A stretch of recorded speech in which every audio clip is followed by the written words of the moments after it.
Bueno, antes de nada, muchísimas gracias por la invitación a Ana, a Rami, a Eloy, a todo el equipo que veo que he tenido la oportunidad de conocer esta tarde, y a todos ustedes que están aquí presentes con interés para escucharme, para celebrar esta vigilia de Pentecostés, este día del apostolado seglar, y de alguna manera para que nos reunamos todos y para que de alguna forma intentemos establecer pues, un momento de reflexión, un momento de discernimiento, que a mí me gustaría que fuese una especie de momento compartido, y me parece buenísima idea que después de estas palabras que pueda tener yo nos podamos encontrar en un ambiente a lo mejor un poquito más distendido para poder intercambiar pues diferentes opiniones, pareceres, perspectivas, porque yo no quisiera hoy realizar una ponencia académica con mucho concepto, con muchas ideas, que intentase,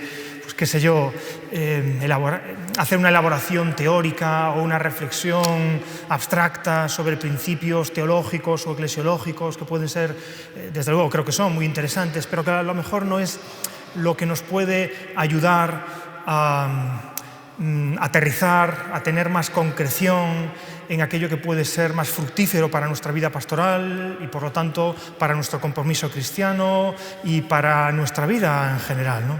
Desde ese punto de vista es desde el cual me gustaría ofrecerles algunos marcos de reflexión y algunas ideas clave que estoy absolutamente convencido de que no van a ser ninguna novedad para ninguno de ustedes si están familiarizados de alguna manera con el momento eclesial en que estamos viviendo, con el magisterio del Papa Francisco. De algunos he escuchado y me consta pues, que están leyendo encíclicas y documentos, de forma que les digo ya de inicio que no tengo la pretensión de comentarles ninguna cosa absolutamente novedosa y que nadie haya pensado y que no hayan escuchado nunca. Creo que va a ser más bien una especie de momento de síntesis, tal vez de exposición ordenada de imágenes, ideas, símbolos, realidades que pueden suscitar en nosotros pues, esta reflexión y, por lo tanto, la necesidad de que luego cada uno, en su vida particular, en la comunidad más cercana en la que se sitúe, pueda encontrar el modo de hacer realidad lo que aquí les quiero proponer. De hecho, la reflexión que hoy les quisiera compartir llevaría por título algo similar a esto. ¿Qué le pide el Papa Francisco a la Iglesia de hoy? Y lo primero que me gustaría compartir con todos ustedes es hacernos conscientes de que vivimos, desde el punto de vista de la historia de la Iglesia y desde el punto de vista, digamos, de los últimos años, un momento especialmente significativo. Y significativo por dos razones. Y una de ellas es la reforma que ha puesto en marcha el pontificado de Francisco de manera explícita, directa, no soterrada o más o menos implícita, no, con un documento programático, que es la Evangelii Gaudium, que tiene en su germen la alocución que tuvo el cardenal Bergoglio en las congregaciones generales, a la que luego me referiré, y por eso me parece que eso marca pues, una estructura, digamos, general de la Iglesia Universal en la que tenemos que ubicar nuestra celebración del apostolado seglar y, por lo tanto, nuestro discernimiento de qué nos pide hoy la Iglesia y el Papa. Y el segundo es el momento sinodal, el momento del sínodo en el que nos encontramos, que es de alguna forma una concreción específica de lo que el Papa Francisco le pide a la Iglesia en términos universales, en términos globales y en términos generales. De tal forma que, teniendo entonces este esquema general, un pontificado de reforma, y estamos iniciando la segunda década, ¿verdad?, desde que el Papa Francisco empezó a dirigir la Iglesia Universal. Y el contexto más próximo del sínodo y del movimiento sinodal de toda la Iglesia en el que nos encontramos sería entonces el marco de reflexión en el que quisiera, de alguna manera, pues, proponerles las razones y, de alguna forma, los pilares que fundamentan la petición que el Papa Francisco le hace a la Iglesia de hoy.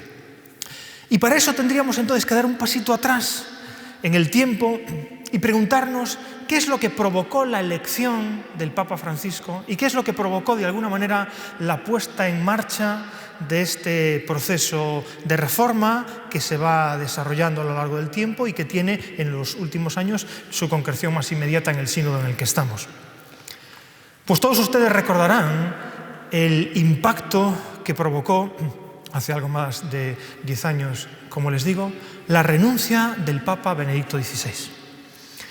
Desde luego, las razones últimas, la razón más profunda que provocó ese movimiento inesperado en la historia de la Iglesia reciente, la sabe el propio Benedicto XVI, y no sé hasta qué punto se podrá indagar hasta el último resquicio en esa motivación más profunda. Lo que sí, desde luego, es que hay tres aspectos, tres indicadores, tres indicios que fueron públicos en su momento y siguen siéndolo, y que de alguna manera pueden enmarcar el contexto externo que dio lugar, de alguna forma, o que acompañó públicamente a esa renuncia. Y los voy a enunciar muy brevemente, porque no quiero dedicar mucho tiempo a esas cuestiones. Van a ver que son cuestiones dolorosas, digamos, para la vida de la Iglesia, no muestran el mejor de sus rostros, pero que de alguna forma iluminan un aspecto esencial que hay que tener en cuenta en toda la historia de la Iglesia y también en la actual. El primero de esos aspectos que enmarcan esa renuncia, yo creo que lo podremos nombrar haciendo referencia a los escándalos vinculados a la banca vaticana. Esto han salido y no han parado de salir, desgraciadamente, noticias vinculadas a inversiones inmobiliarias, a operaciones económicas no transparentes, y que de alguna manera hicieron saltar alarmas sobre un uso indebido de bienes que la Iglesia recibía dedicadas y que tendrían que ser dedicadas a obras de beneficencia y, digamos, al óbolo de San Pedro, y sin embargo, pues no tenían ese fin. El Papa, y de alguna manera se hizo evidente en toda la Iglesia, que ese aspecto no estaba de alguna forma bien orientado y no estaba siendo bien auditado. No había un ejercicio realmente sólido y solvente de ese aspecto. El segundo de ellos, el segundo de los indicios que rodeó esa renuncia, lo podremos sintetizar en la palabra Batilix, que se hizo muy famoso en el momento y que de alguna manera aludía a las filtraciones de documentación secreta y de papeles personales que el mismo Papa tenía en su mesa de trabajo, y que al día siguiente o a los 2 días siguientes pues aparecían publicados en la prensa con harta sorpresa del propio pontífice. De manera que luego todos ustedes saben que el mismo mayordomo del Papa acabó encarcelado justamente por esas filtraciones y por esa realidad absolutamente lamentable. Otra vez volvía a parecer evidente, de alguna manera, que había aspectos que estaban más allá del control personal del romano pontífice, ¿verdad? Y que de alguna manera él mismo dijo en una celebración de Semana Santa que se reconocía como un pastor rodeado de lobos, ¿verdad? El tercero de los aspectos que rodearon esa renuncia lo podremos sintetizar con la tragedia de la pederastia, que yo creo que nunca agradeceremos toda la Iglesia al Papa Benedicto XVI la firme iniciativa que tuvo de afrontar de manera directa, digamos, rigurosa y a pecho descubierto este problema estructural que se enraizaba en dificultades de generaciones anteriores y geográficamente extendida por todo el mundo, y que ciertamente no afecta únicamente a la Iglesia Católica, pero a la Iglesia Católica también. Y por la parte que nos toca, pues yo creo que con Benedicto XVI y luego con Francisco se está intentando enderezar muy seriamente este tema como efectivamente se merece. Lo que quiero decir simplemente con esto, insisto, aunque cada uno de estos temas pues, se podría convertir prácticamente en tema de una ponencia, es simplemente aludir a que desde el punto de vista de la banca vaticana, desde el punto de vista, digamos, de la filtración de noticias y decisiones, desde el punto de vista de problemas, digamos, morales y estructurales graves, con una generación de víctimas extraordinariamente potente e importante, pues enmarcó de alguna manera un momento que fue muy claro para los los cardenales reunidos en cónclave, cuando finalmente Benedicto renuncia y se retira y se proclama el nuevo cónclave, la necesidad efectiva de atajar estos problemas estructurales que podríamos sintetizar brevemente con el término corrupción. Quien conozca un poco la historia de la Iglesia, pues puede pensar en la Iglesia renacentista, ¿verdad? O qué sé yo, en las predicaciones de Savonarola, o la misma reacción de Lutero a determinados excesos en el tráfico de indulgencias, o determinados excesos en la religiosidad popular, y pensar que efectivamente esos momentos de corrupción o de pecado, pues son una especie de cosa del pasado, ¿verdad? Y que hoy estaríamos en una situación completamente distinta. Yo creo que no es así. Me parece que el pecado y la santidad acompañan desde siempre a toda la historia de la Iglesia y de alguna manera a todos los cristianos también. Por eso lo que voy a decir ahora en términos generales y en términos estructurales también tenemos que aplicárnoslo en términos personales, porque esto es lo que en último término está en juego. Pero lo que quiero decir es que el ambiente del cónclave, cuando se reúnen los cardenales en las congregaciones generales, y se preguntarán ustedes, bueno, ¿qué es esto de las congregaciones generales? Las congregaciones generales son los espacios que tienen los cardenales reunidos en cónclave antes de las votaciones para elegir un nuevo papa.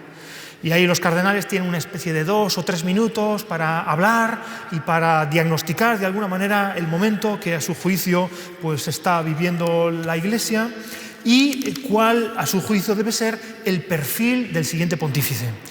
Y es justamente en este momento de las congregaciones generales en las cuales el cardenal Bergoglio tiene una locución breve, como le estoy diciendo, de 2 o 3 minutos, en las que comparte algunas ideas que me gustaría trasladarles actualmente a ustedes aquí. Voy a subrayar algunas de las frases literales de ese texto que el cardenal Bergoglio compartió con sus hermanos cardenales en aquel momento. La dulce y confortadora alegría de evangelizar, dice el cardenal Bergoglio. Se hizo referencia a la evangelización, es la razón de ser de la Iglesia. La dulce y confortadora alegría de evangelizar, haciendo referencia al Evangelii Nuntiandi de Pablo VI. Es el mismo Jesucristo quien desde dentro nos impulsa. Y dice a continuación, evangelizar supone celo apostólico. Evangelizar supone en la Iglesia la parresía de salir de sí misma. La Iglesia está llamada a salir de sí misma e ir hacia las periferias. No solo las geográficas, sino también las periferias existenciales, las del misterio del pecado, las del dolor, las de la injusticia, las de la ignorancia y prescindencia religiosa, las del pensamiento, las periferias de toda miseria. Cuando la Iglesia no sale de sí misma para evangelizar, deviene autorreferencial y entonces se enferma. Y dice un poquito más adelante, la Iglesia autorreferencial pretende a Jesucristo dentro de sí y no lo deja salir. Hay 2 imágenes de la Iglesia, sintetiza. La Iglesia evangelizadora que sale de sí o la Iglesia mundana que vive en sí, de sí y para sí. Esto debe dar luz a los posibles cambios y reformas que haya que hacer para la salvación de las almas.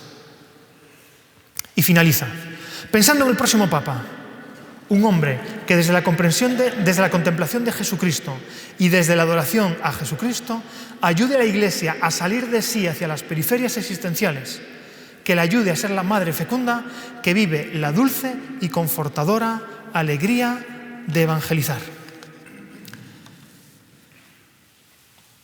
Solo quisiera subrayar una idea, como síntesis de esta locución que el Papa Francisco, antes de ser elegido Papa, comparte con los cardenales antes de las votaciones. Y es que a mi modo de ver, en estas breves síntesis que les he hecho, que les he leído literalmente de la locución del Papa, se encuentran las ideas centrales, germinales, troncales de lo que luego va a ser Evangelii Gaudium y el resto de documentos, digamos, de encíclicas y de alocuciones y de exhortaciones que intenten de alguna manera desarrollar esta idea. ¿Qué quiero subrayar simplemente con este hecho tan obvio? Pues que la reforma que el Papa Francisco ha puesto en marcha ha sido demandada por el colegio cardenalicio que lo ha escogido. Es decir, no es que al Papa lo han hecho Papa y luego ha empezado a hacer cosas por su cuenta, poniendo todos patas arriba porque es alguien que se le ha pasado por la cabeza poner en absoluto. El Papa Francisco está llevando a cabo lo que los cardenales reunidos en el cónclave consideraron que era el perfil del siguiente pontífice que tenía que llevar a cabo esas cuestiones. Entonces, esto que quede claro ya desde el inicio. ¿Por qué? Porque tenemos que tener en cuenta de dónde venimos. Y si venimos entonces de un diagnóstico universal y evidente, de una, digamos, corrupción, deficiencias estructurales, situación de pecado absolutamente grave en diferentes dimensiones, el Papa fue escogido para curar y sanar a la Iglesia teniendo la vista en Jesucristo, pero para poner en marcha un movimiento en el cual la Iglesia salga de sí misma, deje de ser autorreferencial y de alguna manera, bueno, pues se ponga a su tarea, que es no la de engordar, sino la de evangelizar. Este es el asunto. Y por eso esto me parece especialmente significativo en momentos en los que luego volvemos a escuchar, y recientemente, ¿verdad?, en los medios de comunicación, pues que hay movimientos o que hay comunidades religiosas que no comulgan actualmente con el Papa o que incluso dicen que la sede está vacante y que desde Pío XII no hay ningún Papa legítimo en la Iglesia y que el Papa Francisco pues ha perdido la cabeza y ha llevado a la Iglesia por un camino de secularización y por un camino que rompe de alguna manera con la tradición anterior. Esto es radicalmente falso. Radicalmente falso. El cónclave es absolutamente legítimo para escoger al pontífice que efectivamente quieran. Y han escogido al cardenal Bergoglio. ¿Y por qué razones? Por la que les estoy diciendo. No lo han escogido a ciegas, Lo han escogido después de escucharle decir lo que les acabo de resumir. Entonces, bueno, estamos donde la Iglesia cree, y si ahora queremos y confiamos en la acción del Espíritu Santo, en la dirección última de la Iglesia e incluso en su actualización en el cónclave, hombre, a mí me parece muy ligero, ¿verdad?, despachar fácilmente al Papa Francisco como un usurpador o como alguien que me parece que no se sostiene, Y de hecho, me gustaría compartir con todos ustedes 12 imágenes, podrían ser más o podrían ser menos, pero yo creo que 12 es un número especialmente significativo, ¿verdad?, en el Antiguo Testamento y en el Nuevo y en la tradición de la Iglesia. 12 imágenes que nos pueden ayudar de alguna manera a visualizar, a retener, para luego hacer una reflexión de discernimiento, insisto, en términos estructurales, pero también en términos personales, para intentar preguntarnos a nosotros mismos si estamos alineados con lo que el Papa Francisco, el colegio cardenalicio, la Iglesia en salida del Vaticano II, pues nos pide a todos nosotros como bautizados.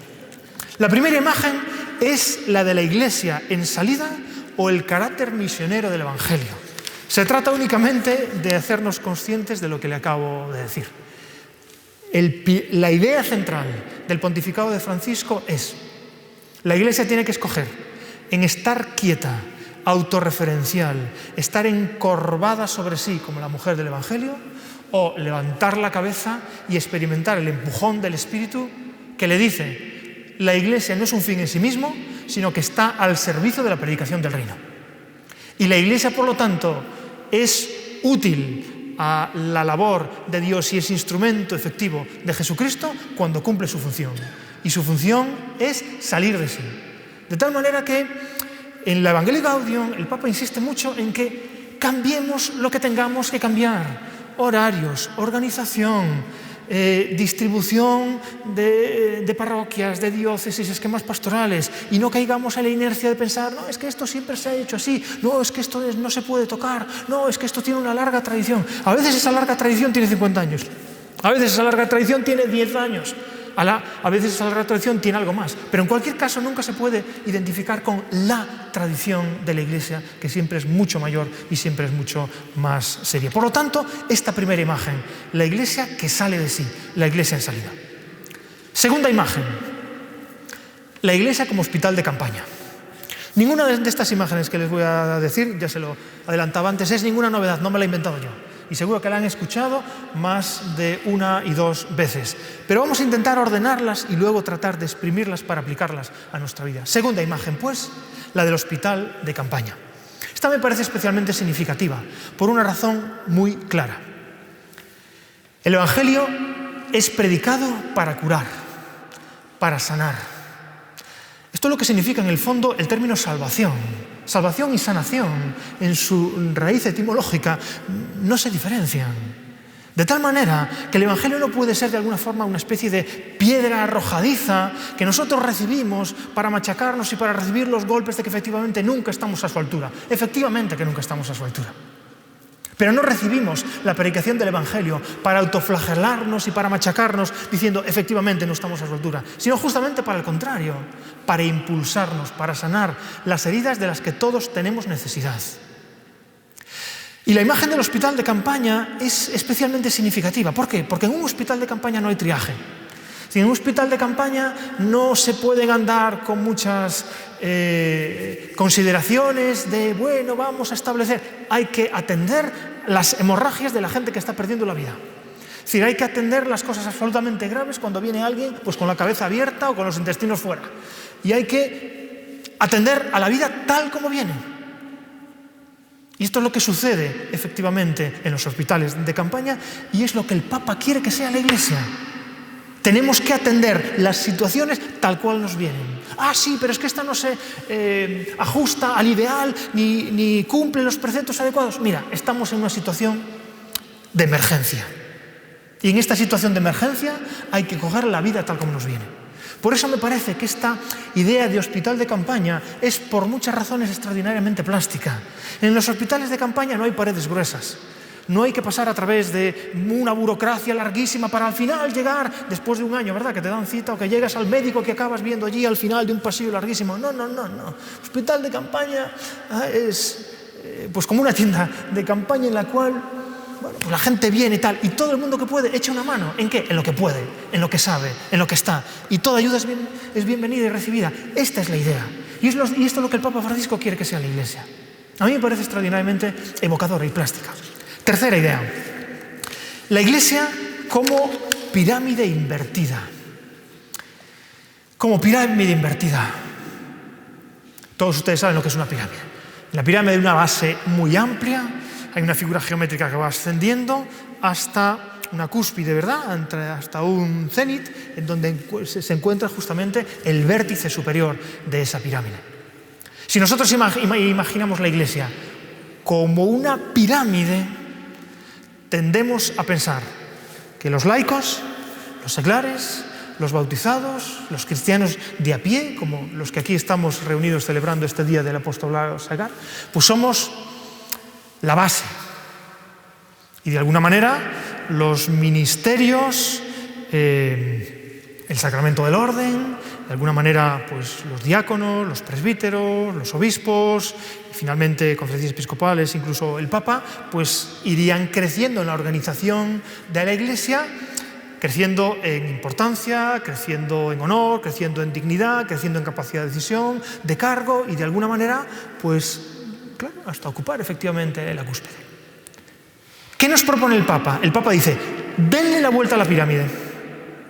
Inviertan justamente la pirámide, pongan al Papa, a la curia, a las conferencias episcopales, a los obispos, en la parte de abajo y a los seglares cristianos laicos a pie, como ustedes y como yo, arriba.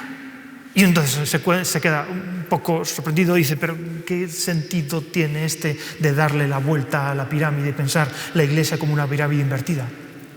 ¿Se acuerdan ustedes del pasaje evangélico? Cuando van los discípulos detrás de Jesús y algunos de ellos discuten a ver quién va a ser entre ellos el mayor y quién va de alguna manera a tener el protagonismo y quién va justamente a destacar y a heredar justamente el liderazgo y el poder. Y Jesús los llama y los reprende y le dice, sabéis que los príncipes de las naciones los gobiernan, los oprimen y los sojuzgan. Entre vosotros no sea así. El que quiera ser primero, que se ponga de último. Y de alguna manera, el que quiera tener el primer puesto, que sea el servidor de todos. Esta es la idea plástica con la cual el Papa Francisco quiere reordenar la Iglesia, repensar el papado, incluso en términos ecuménicos, y desde el punto de vista también nosotros pensar nuestras propias comunidades y nuestra propia eclesiología implícita. Porque tenemos de alguna manera asumido un papel según el cual el laicado es una especie de magma pasivo, receptivo, de una iglesia que está ahí para escuchar y para hacer lo que le manden y para aguantar lo que le echen. Pues a lo mejor no es así. O a lo mejor el propio Papa nos está diciendo, oiga, hay que despertar. Hay que despertar. Si pensamos la pirámide de forma invertida, a lo mejor tenemos que replantearnos incluso nuestro cómodo y tranquilo papel. La cuarta imagen. La Iglesia como un poliedro, no como una esfera. Esto también es una realidad bonita. ¿Por qué? Las figuras geométricas son muy plásticas, ¿verdad? Y todos nos las imaginamos con mucha claridad. Cuando pensamos en una esfera, pensamos, bueno, pues a partir de un círculo, que tiene un centro muy claro, en una figura geométrica de 3 dimensiones, en las cuales todos los puntos se encuentran por los radios unidos a la misma distancia del centro. Y la esfera, como un balón de fútbol, es perfectamente homogénea. Pues el Papa dice, no, nosotros no queremos una realidad eclesial uniforme, una realidad eclesial cortada perfectamente por el mismo patrón y sin que haya ningún tipo de diferencia entre ellas. En absoluto, lo que queremos nosotros es una realidad poliédrica. Es decir, que cada lado, que cada figura tenga su forma propia y que esa forma propia le sirva para estar de alguna manera en comunión con el todo. Y por lo tanto, ciertamente, a la misma distancia del centro, pero conservando su propia idiosincrasia, su propia particularidad. Esto es muy importante.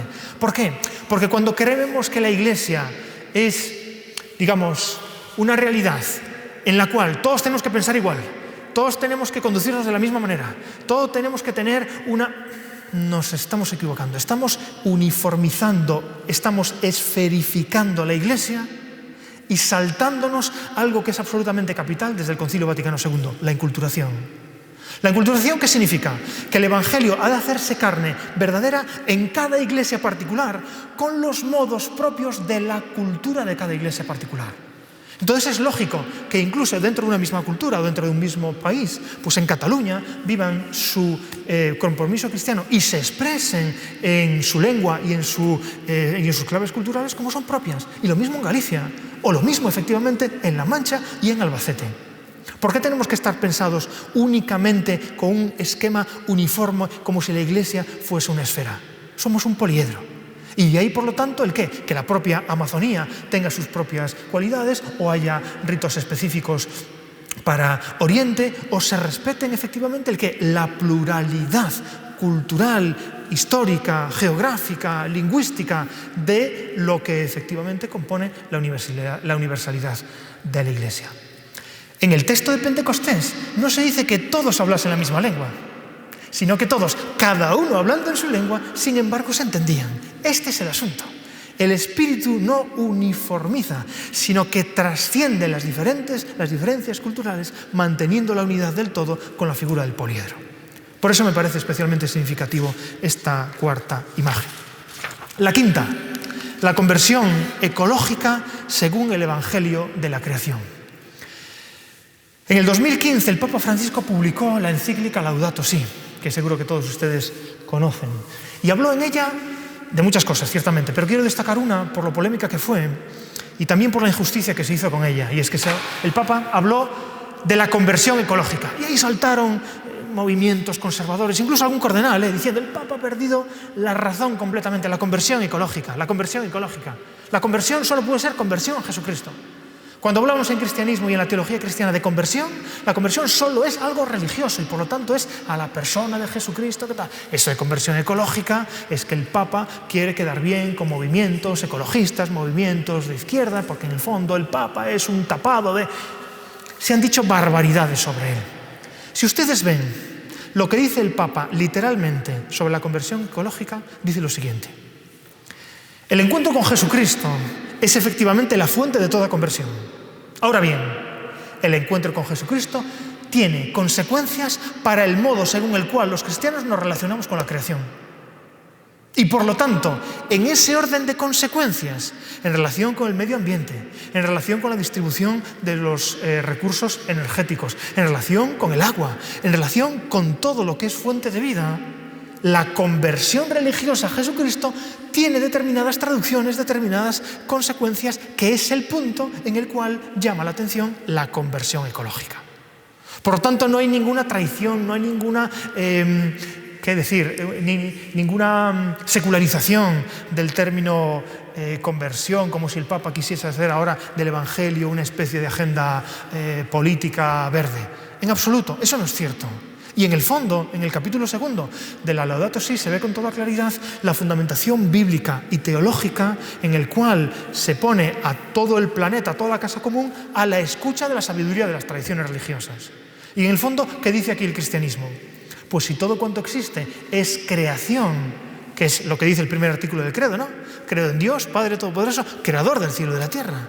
Si de alguna manera todo el cosmos es una donación propia de Dios a nosotros mismos, no somos responsables nosotros de eso que hemos recibido. Y no somos también custodios de esa creación, según el relato genesíaco. Y no somos de alguna manera cuidadores de ese jardín en el que se nos ha puesto. Y tenemos la responsabilidad de transmitirlo para las generaciones posteriores de nuestros hijos y de nuestros nietos. Pues esta es la idea. Esta es la idea. No puede ser más evangélica y no puede estar más vinculada efectivamente a las urgencias actuales en las que nos encontramos. Sexta imagen. La superación de la cultura del descarte. El Papa Francisco aboga por una economía de la inclusión. Denuncia el capitalismo como una economía que mata. Es decir, que deja de alguna forma fuera en la cuneta, que descarta a personas que no dan un rendimiento suficiente en términos de producción y por lo tanto son pensados como piezas de un gran engranaje que podemos o prescindir de ellas o intercambiar con otras, porque en el fondo el departamento de recursos humanos sería igual que el departamento de ruedas o el departamento de chapa y pintura de cualquier taller. Este es el asunto. Y el Papa Francisco quiere poner a la persona en el centro, a la hora de decir de que en el fondo, cuando pensamos en las crisis de la humanidad, tenemos claramente la razón de ser en una crisis antropológica, de una concepción instrumentalizadora del ser humano.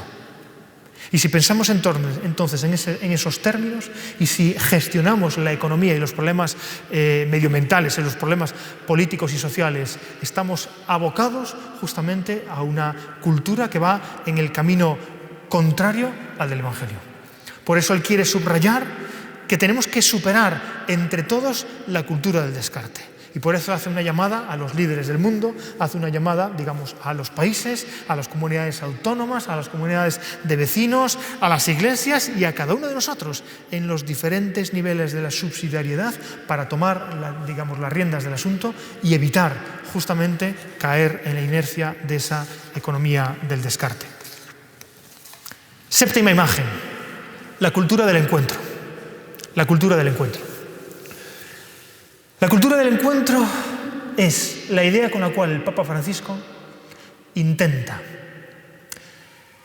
poner fin, o por lo menos poner un límite a los peligros que tiene la polarización, la escalada en los conflictos bélicos, el alineamiento en bloques que en términos globales están llevando al mundo pues por una senda, digamos, en el que la tensión es cada vez más patente y los conflictos y las guerras cada vez o más presentes o más próximas.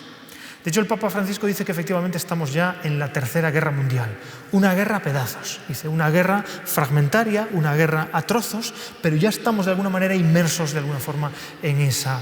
Pues solo una cultura del encuentro que vaya más allá de los bloques, más allá de las etiquetas, más allá, digamos, de los eslogans con los cuales y con las gafas con las cuales vemos al prójimo podremos de alguna manera desactivar los mecanismos de polarización, de crispación, de violencia que luego cristalizan en estas realidades. El Papa Francisco en esta cultura del encuentro pone mucho énfasis en la migración y en que Europa especialmente tiene mucha responsabilidad a la hora de abrir sus puertas a los migrantes. Y esto me parece que es uno de los puntos según los cuales la historia juzgará a la Unión Europea actual. ¿Cómo está tratando a las personas que están llamando a su puerta? Habida cuenta de que no hace muchos años Europa mismo salió hacia otros continentes llamando a la puerta de Latinoamérica, llamando a la puerta de Estados Unidos, llamando a la puerta de otras latitudes y de otros sitios. De manera que tenemos, creo yo, que hacer, están próximas las elecciones europeas, ¿verdad? Un claro examen de conciencia para ver cómo estamos gestionando, el mundo de abundancia que hemos creado y en el cual estamos más preocupados de poner muros y vallas que no de cultivar el encuentro. De ahí el énfasis que el Papa Francisco pone en el encuentro personal, cara a cara, persona a persona, con nombre y apellidos, conociendo historias, conociendo biografías, conociendo travesías, y de alguna manera es la forma de tejer relaciones, de tejer lazos, de tejer y de superar efectivamente clichés, eslogans, etiquetas que tienden, insisto, a vacunarnos y de alguna manera a pensar ya con el piloto automático puesto y a no caer en la cuenta de que detrás de esas etiquetas hay personas concretas con nombre y apellidos. Octava imagen central del Papa Francisco: contra el carrerismo y el clericalismo. Esto es absolutamente capital y es de alguna manera uno de los énfasis más potentes que el Papa Francisco hace a la hora de poner en marcha la reforma de la Iglesia. ¿Por qué? Porque las principales resistencias que el Papa Francisco está sufriendo vienen de sectores eclesiales que hasta ahora han ejercido su ministerio conforme a una eclesiología y a una teología del ministerio ordenado que subrayaba la elección, el elitismo, el apartamiento, y pensaba de alguna forma la propia realidad de la Iglesia en términos internamente secularizados, revestidos de un lenguaje tremendamente sacro, y conservador, y hablando siempre en términos de identificación con Cristo, en términos de sacramentalidad, en términos de consagración, con una espiritualidad de mucho incienso y de mucho énfasis en la identidad, pero que sin embargo en la práctica funcionaba, y a lo mejor sigue funcionando, con criterios seculares de poder, prestigio y honor. Y es que cuando uno piensa que una parroquia es de mayor categoría que otra, que una diócesis es de mayor categoría que otra, que un puesto eclesiástico me hace ascender, en el fondo, revístalo como quiera, en el fondo está mostrando que tiene una concepción secularizada del ministerio eclesial, del ministerio ordenado. ¿Por qué razón? Pues porque los ministerios eclesiales no son puestos empresariales de gobierno, autoridad y poder, sino que son ocasiones de servicio. Y solo desde el servicio, solo desde la entrega, solo desde el redescubrimiento fundamental de la paridad que nos da a todos los cristianos el bautismo, tiene sentido luego la diversidad de dones que Pablo, por ejemplo, explica en la primera carta a los Corintios, en el capítulo 12. La diversidad de dones tiene que ver con la pluralidad del Espíritu, que a unos los hace más aptos para una cosa, a otros para otra y a otros para una tercera o cuarta cosa, pero todos formando parte del mismo cuerpo de Cristo. Y Pablo alerta contra aquellos que creen, que el ojo es más importante que el dedo gordo del pie, que la mano es más importante que el pie, y entonces la mano se cree que, o el pie cree que. No, cuidado, que todos formamos parte del mismo cuerpo y cada uno, según su función, tiene justamente como el último criterio la edificación del cuerpo de Cristo. Este es el discernimiento fundamental de los carismas en la Iglesia para Pablo. Y desde ahí, a mi modo de ver, es desde donde hay que comprender la eclesiología de los diferentes ministerios en la Iglesia, de los ministerios laicales y también de los ministerios ordenados. Claro que sí, claro que tienen su función, claro que tienen su lugar y claro que prestan un servicio absolutamente irreemplazable en la eclesiología del Vaticano II. Ahora bien, cuidado con concebir el ministerio en términos clericales. ¿Por qué? Porque el clericalismo es el veneno que mata el ejercicio del ministerio ordenado como servicio y anestesia a los laicos como si fuésemos receptores pasivos de algo que ni nos va ni nos viene. Porque la Iglesia es de los curas, la Iglesia es de los obispos y la Iglesia es del Papa. Y nosotros estamos aquí como clientes de alguna manera. No, este es el clericalismo, que también es peligrosísimo interiorizarlo en los laicos.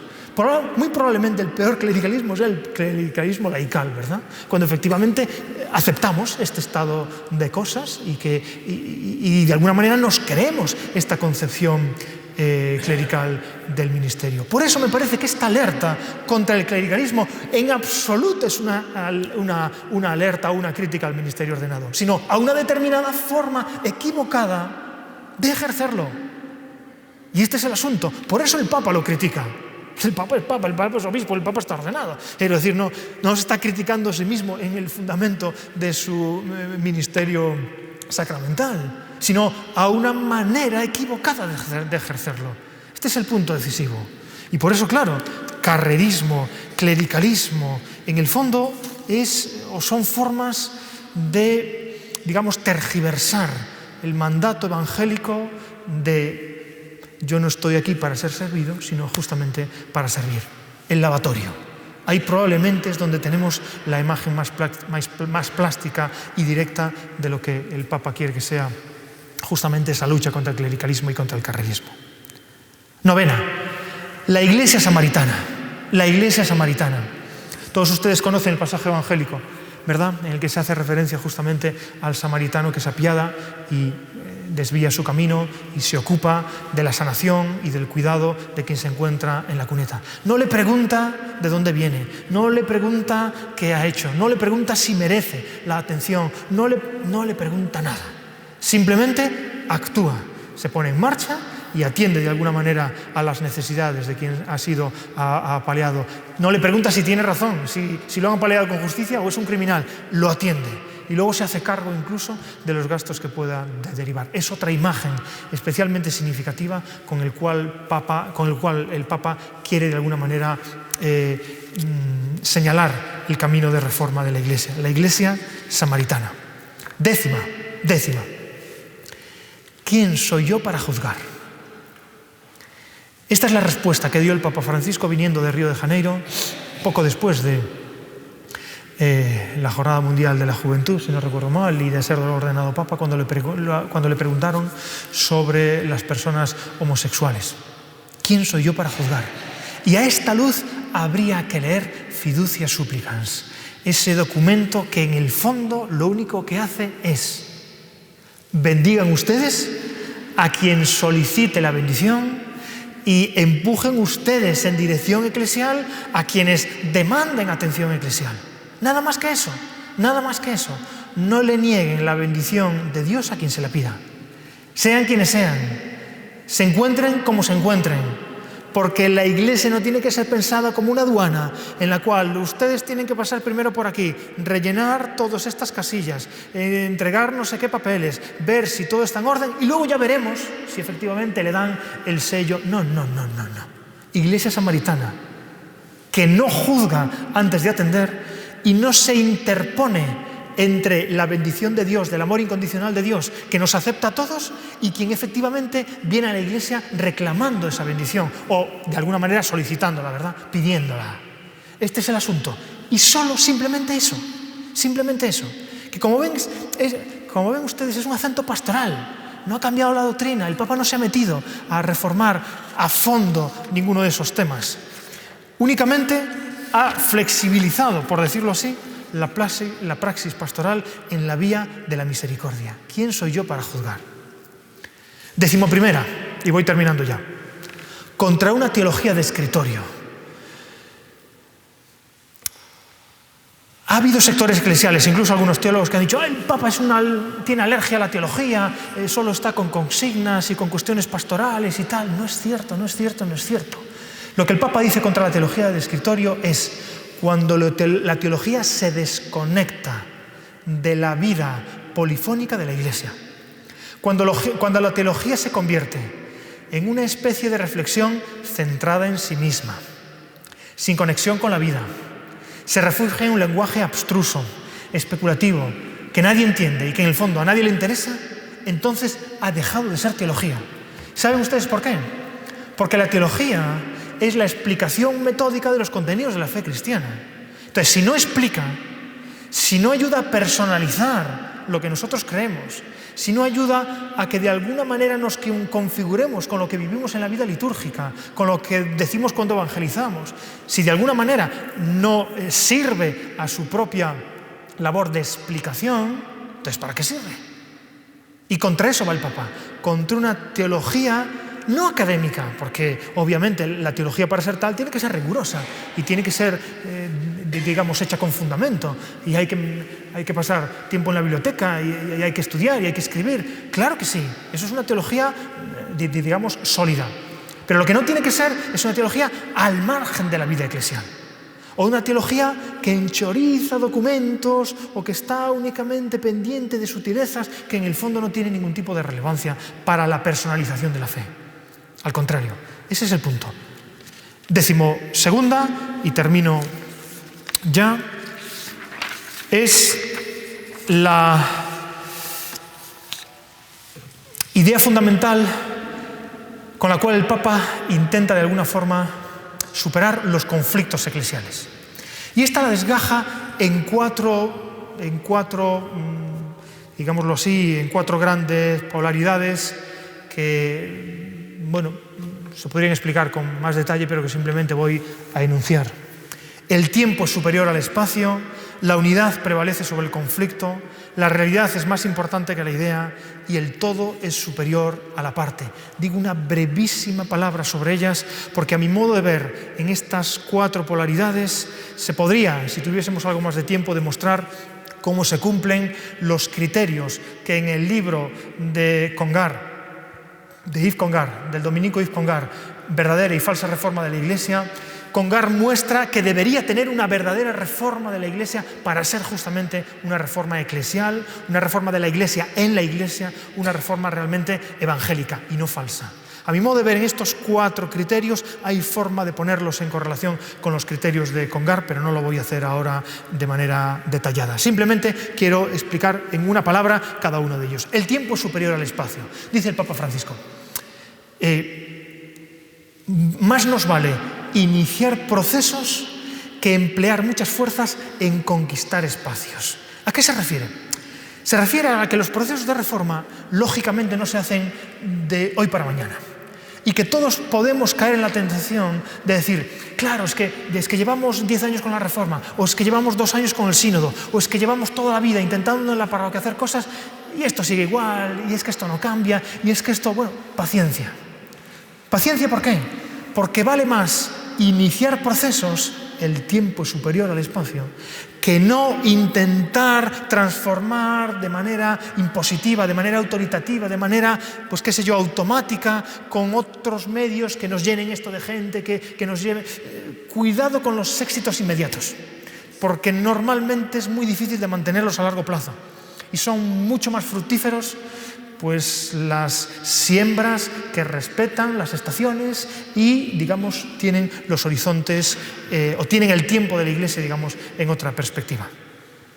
La unidad prevalece sobre el conflicto, este es el asunto. ¿En la Iglesia hay conflictos? Claro que sí. Los ha habido siempre. Los ha habido siempre. Y si ven el Nuevo Testamento verán que las primeras comunidades están llenas de conflicto también. Es así, los ha habido siempre.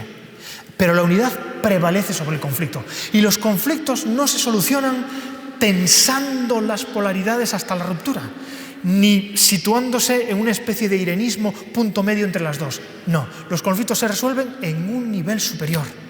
Es necesario situarse en una forma de comprensión que pueda de alguna manera comprender los puntos de razón que puede haber entre esos dos polos en conflicto. Y en un nivel superior, y casi siempre en una generación posterior, suele verse de otra manera distinta a cómo se veía en el momento coetáneo en el que se vive. La realidad es más importante que la idea. El cristianismo suele, en muchos casos, estar muy pendiente de doctrinas, de códigos éticos, de normas que hay que cumplir, de una concepción, digamos, cuasi legalista, ideas, principios abstractos. Y el Papa Francisco dice, la realidad es más importante que esos ideales, que esas ideas. No porque las ideas no sean importantes, claro que lo son, pero cuando hablamos y nos vienen a hablar personas y nosotros hablamos con personas, estamos hablando con personas reales, que tienen problemas reales, que se encuentran en situaciones reales y que en muchos casos están en nuestras familias. ¿Quién no tiene en su familia a alguien que se ha divorciado? ¿Quién no tiene en su familia algún hijo, algún creyente, algún sobrino que no es creyente? ¿Quién no vive estas realidades? Bueno, pues el cristianismo no está para poner ideas y desde estos principios ideológicos y doctrinales juzgar la realidad de esos pobres La realidad es más importante que la idea. Cuarto y último, el todo es superior a la parte. El todo es superior a la parte. Hay movimientos dentro de la propia Iglesia también que tienden de alguna manera a cristalizar, a sacralizar e incluso a idolatrar una determinada forma de ser cristiano, una determinada parte, o un determinado momento de la historia, una determinada parte, o una determinada tradición espiritual, una determinada parte, o una determinada parte. Pues el todo es superior a la parte y esas partes solo tienen sentido, como los sarmientos en relación con la vid, cuando están efectivamente injertadas en el todo. Voy terminando, que se nos echa el tiempo encima, ¿verdad? Y tenemos que ir. Voy terminando ya con algunas conclusiones para renovar la vida pastoral, si les ayudan. Y ya les digo que me encantaría tener aquí la posibilidad de traerles, bueno, son estas las recetas, son estos los puntos. Si ustedes hacen esto, a partir de ese momento ya van a tener como comunidades renovadas y van a tener cristianos adultos y magníficos. Ni tengo esas recetas, ni creo que existan. Lo que sí quisiera compartir con ustedes son algunos puntos que a lo mejor nos pueden ayudar entre todos a discernir, a pensar, a avanzar, a caminar en la línea de lo que me parece que el Papa Francisco está pidiendo a la Iglesia de hoy. Lo primero que tendríamos que hacer, creo yo, es tomar conciencia de nuestro punto de partida. ¿En qué estado se encuentra nuestra comunidad? ¿Es habitable la casa en la que vivimos? ¿En qué estado me encuentro yo como cristiano en relación con el Evangelio? Este es el punto. Una especie de diagnóstico inicial, algo similar a cuando, si nos tenemos que mudar de casa y buscamos un piso, pues vemos cómo está la oferta de los pisos. Y si visitamos alguno, vemos pues cómo están las ventanas, cómo están los baños, cómo está el comedor, si trae los muebles, si no. Una especie de análisis de punto de partida. En segundo lugar, esto hay que hacerlo conforme a 3 dimensiones que a mi modo de ver son decisivas en toda comunidad. Dimensión evangelizadora, dimensión celebrativa y dimensión caritativa. ¿Por qué? Pues porque toda comunidad cristiana tiene en estos 3 ejes los tres pilares fundamentales. La dimensión evangelizadora consiste en cómo la comunidad cristiana transmite el Evangelio, cómo ejerce la catequesis, cómo atiende a los niños, cómo se relaciona con los jóvenes, cómo mantiene viva la llama de la transmisión evangélica con los adultos, cómo anuncia, cómo sale de sí, dimensión evangelizadora. Lo que digo en términos globales y comunitarios lo aplicaríamos también en términos personales. ¿Cómo ejerzo de alguna manera mi propia dimensión evangelizadora? ¿Cómo hablo de lo que vivo en el ámbito en el que vivo? ¿De qué manera? ¿Cómo se me percibe? Segunda dimensión, dimensión celebrativa o dimensión litúrgica. Toda comunidad cristiana, toda comunidad parroquial tiene en la liturgia otro de sus centros fundamentales. Y aquí es importante, efectivamente, pensar si vivimos una celebración litúrgica transparente, es decir, que alimenta nuestra fe y que de alguna manera los símbolos, los tiempos litúrgicos en los que estamos, las iniciativas pastorales que tenemos logran inculturar la vivencia de la comunidad cristiana aquí y ahora y hoy mismo. De manera que quien venga, ven y verás, pues perciba en nuestras celebraciones esa alegría del Evangelio y, digamos, esa transparencia propia del acontecimiento de la Pascua, ¿verdad? Tercera dimensión, la dimensión caritativa. El Evangelio no es solo predicación, ni es solo celebración, es también acción. Acción a cestra de la comunidad, ¿cómo funciona Cáritas? A cintra de la comunidad estamos atentos a nuestros vecinos y a la gente que efectivamente vive con nosotros y que puede estar pasando malos momentos laborales, personales, de salud, de lo que sea, en la comunidad en la que estamos. Y conforme a esas tres dimensiones, yo creo que tenemos elementos suficientes como para auditar la comunidad pastoral en la que estamos, es decir, dimensión evangelizadora, dimensión litúrgica o celebrativa y dimensión caritativa, cuál es nuestro punto de partida y de alguna manera a nosotros también desde el punto de vista personal. ¿Cómo tenemos esas nuestras tres dimensiones en nuestra vida? Y de alguna forma, ¿cuáles son nuestras fortalezas y cuáles son nuestras debilidades?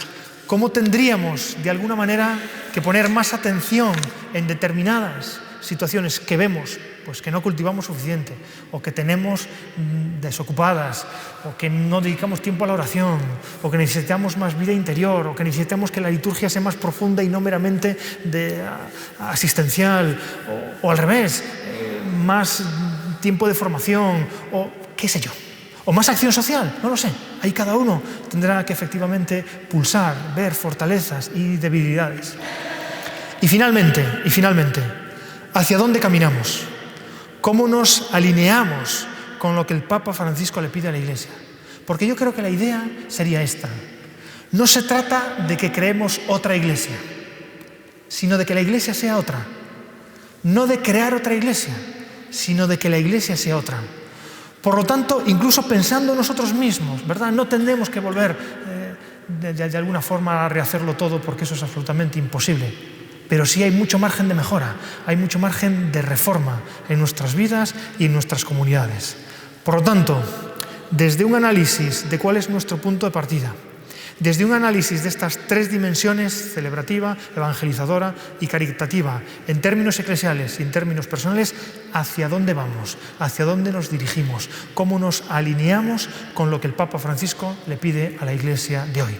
Si hacemos esto, tenemos en el Sínodo una oportunidad muy importante de estar en conexión con la Iglesia universal y, de alguna manera, en el marco de reforma global que estamos viviendo. Y lo último, nuestro objetivo último no es ser fieles al Papa Francisco, sino ser fieles al Evangelio. Porque el Papa no es el sucesor de los papas anteriores, sino que es el sucesor de Pedro. Y por lo tanto, Pedro está al servicio de Jesús y nuestra vinculación es directa, de tal manera que toda la Iglesia y todo lo que nos ofrece la Iglesia es la mediación para, de alguna manera, estar más cerca del núcleo central del Evangelio. Pues muchas gracias por su atención.